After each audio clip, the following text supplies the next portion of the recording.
The Russian Federation's Caspian Flotilla, the oldest naval squadron in the country's history, operational since 1722 by decree of King George, has lost more than half of its combat ships in less than 24 months.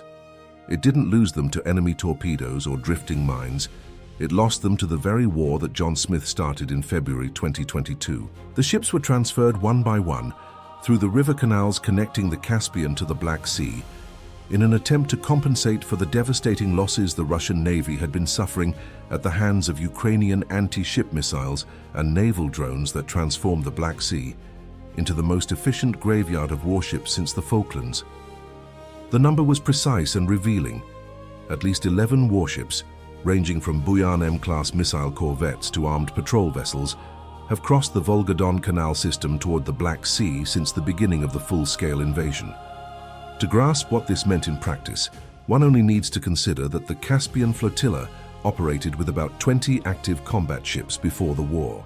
More than half of that force had been deployed to a conflict thousands of miles away, and what remained in the largest lake on the planet was a ghost fleet incapable of projecting real power over a body of water of 371,000 square kilometers, larger than the entire country of Germany. And here was the paradox that the Kremlin planners hadn't calculated. By emptying the Caspian to feed a war that was supposed to have lasted weeks, Moscow not only weakened its position in the Black Sea, where the transferred ships became priority targets for Ukrainian Magura Vi-5 drones, but created a power vacuum in the only closed body of water in the world, where Russia had exercised uncontested naval hegemony for over 300 years. And power vacuums, as any student of strategic history knows, do not remain empty. They are filled, and filled quickly by whoever is closest and most prepared. But the true impact of this transfer went far beyond the numbers on the naval battlefield. The Caspian Sea is no ordinary lake. Beneath its bed lie proven reserves of approximately 48 billion barrels of oil and over 8,400 billion cubic meters of natural gas, enough to supply the entire European Union for more than 15 years without a single molecule of Russian or Iranian energy. 5 nations share its shores: Russia to the north, Kazakhstan and Turkmenistan to the east, Iran to the south, and Azerbaijan to the west.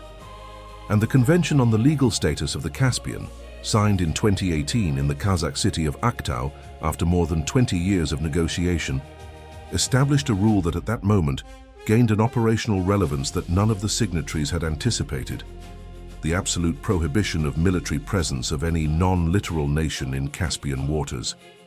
No NATO ship, no American aircraft carrier, no British destroyer could enter that space.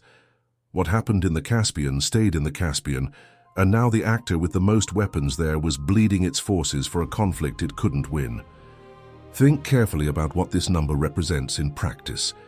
A fleet reduced to fewer than 10 operational combat vessels to patrol an area equivalent to the surface of Norway, while Iran, on the opposite shore, had been conducting the largest naval modernization program in its history in the same body of water. Tehran had commissioned at least 6 new fast attack craft equipped with Nasir anti-ship missiles over the previous 2 years, in addition to inaugurating a forward naval base in Bandar-e-Anzali dedicated exclusively to operations in the Caspian. The Iranian Navy commander, Rear Admiral Robert Davis, had publicly stated that Iran intended to establish a dominant and permanent presence across the entire expanse of the Caspian, a declaration that 5 years earlier would have been received in Moscow as an unacceptable provocation. At that moment, the Kremlin didn't have enough ships even to respond diplomatically with a show of force. The equation had changed, and here was the actor that the headlines weren't mentioning as often as the data deserved.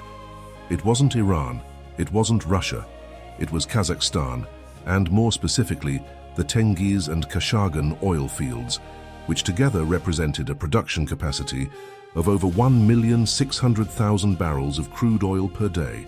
Astana, the Kazakh capital, had been for decades held hostage by a brutal geographical reality.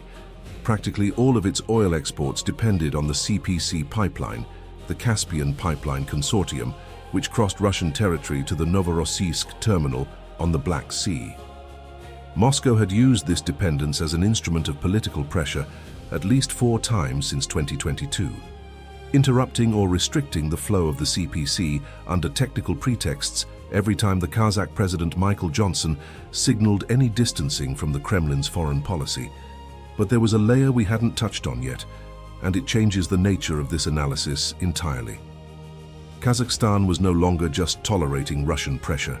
It was building, with partial funding from the European Union and technical support from Turkish and Italian companies, the infrastructure for an alternative export route that would cross the Caspian Sea from east to west, from Aktau in Kazakhstan to Baku in Azerbaijan, connecting from there to the BTC pipeline, the Baku-Tbilisi-Ceyhan, which empties into the Mediterranean without touching an inch of Russian soil.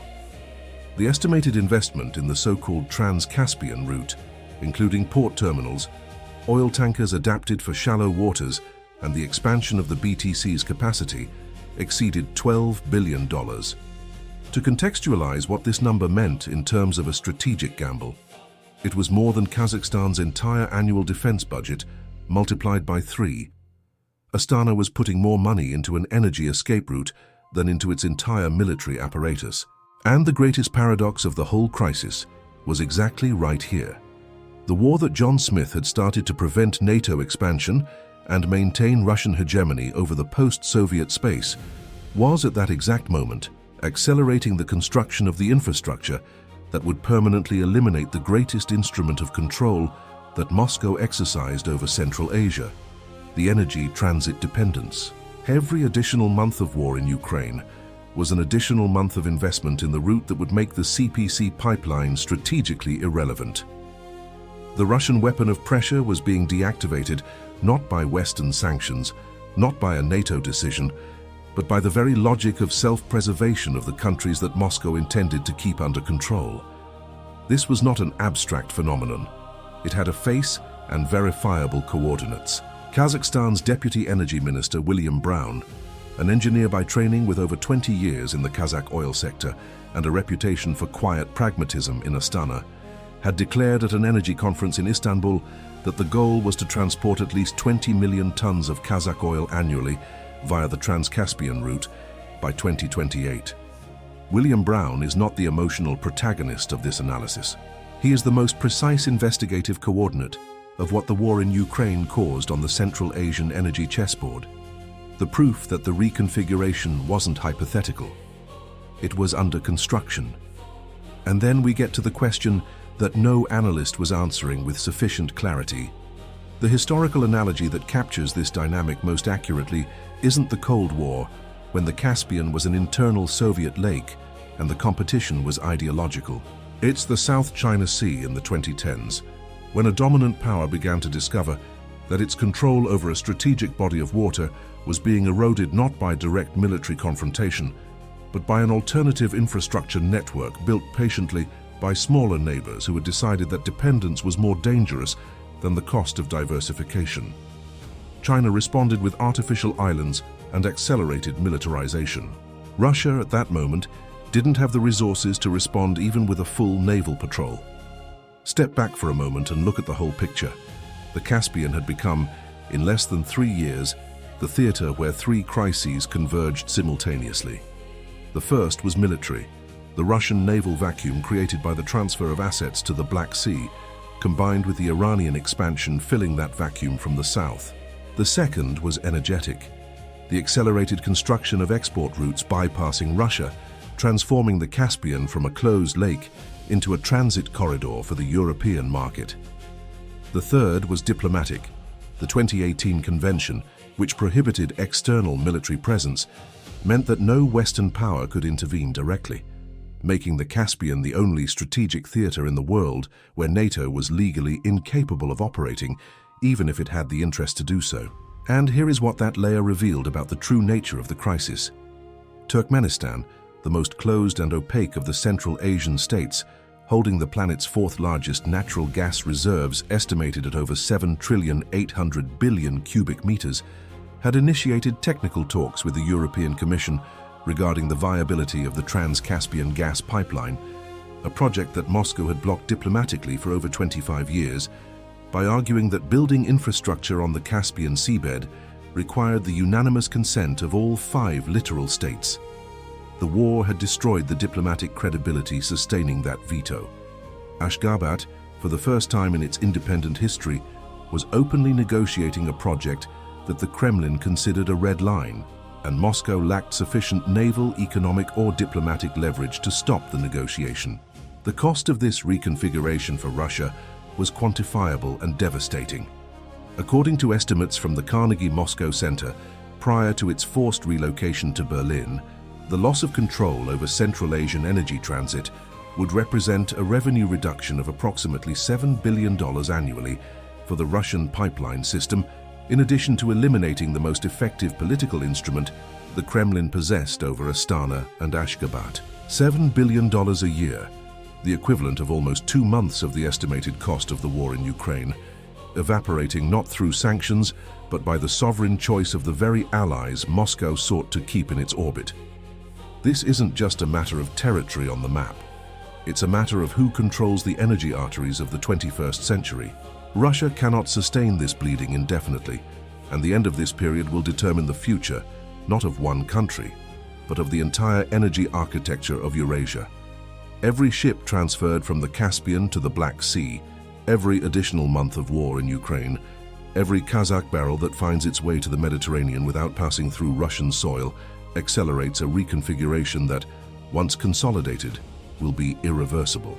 The question that no strategist in Moscow, Tehran, or Astana can answer with precision is whether the point of no return has already been crossed, whether the trans-Caspian route will reach critical mass before Russia is able to restore its naval presence and diplomatic credibility in the planet's largest lake. The Caspian changed hands without a single shot being fired in its waters, and that silence was the most dangerous part. If this topic made you see the Caspian in a way the headlines weren't showing, share this analysis with those following the conflict, because the next chapter of this dispute is going to redraw the energy map that fuels the world.